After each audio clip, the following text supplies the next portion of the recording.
সবাইকে জয় যিশু, ঈশ্বরের গৌরব হোক। আমি যেমন রোজ যেমন আশীর্বাদের বাক্য, আশীর্বাদের প্রার্থনাতে আছি, পিতা আজকে সুযোগ করে দেন, পিতাকে অসংখ্য ধন্যবাদ করি। তোমরা প্রার্থনাতে যাব।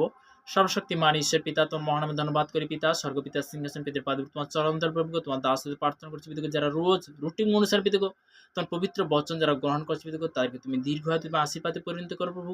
তোমার বাক্য থেকে পিতাকে আজকের কি বাক্য ভোজন হয়েছে তুমি তো বলবে আমি তেন প্রভু। এই প্রার্থনা নাসরতে প্রভু যীশু খ্রিস্টের নাম থেকে চালাম, আমেন আমেন। তো তেমনি আমি বাক্যতে যাচ্ছি। আজকের আমরা সবাই, আমি বাইবেল থেকে বাক্যটা শেয়ার করব। আমরা যোহন তার 6 অধ্যায় 29 থেকে একদম 32 পদ পর্যন্ত আমি শেয়ার করব। হালেলুয়া।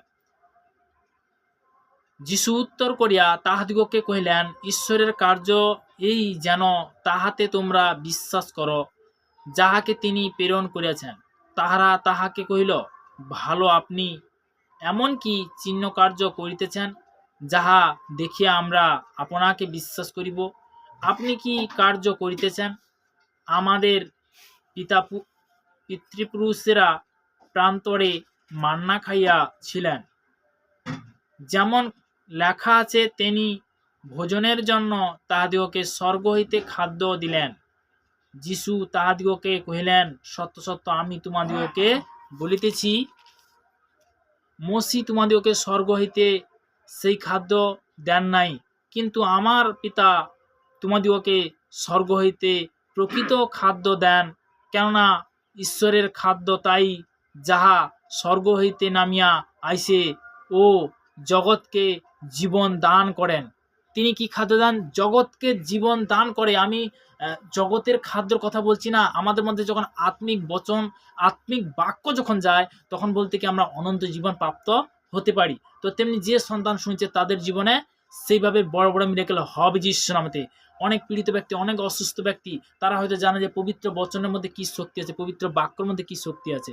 তো তেমনি বলতে কি পিতার বাক্য বলে গেছে যোহন তার 14 অধ্যায় বিশেষ করে তার 6 পদে, ওখানে পরিষ্কার বলে গেছে, যিশু তাহাদের কহিলেন, আমি পদ সত্য জীবন, আমাদের না আসলে কি পিতার নিকটে আসে না। তার একমাত্র পুত্র নাম নিয়ে যখন আমরা আসি, তখন আমরা বলতে কি সে স্বর্গের রাজ্যে প্রবেশ করি। তো তেমনি সে মানান বলতে কি যে স্বর্গ থেকে যে মানান, স্বর্গ থেকে যে খাদ্য, সে হলো তার মধ্যে কি আছে? জীবন আছে।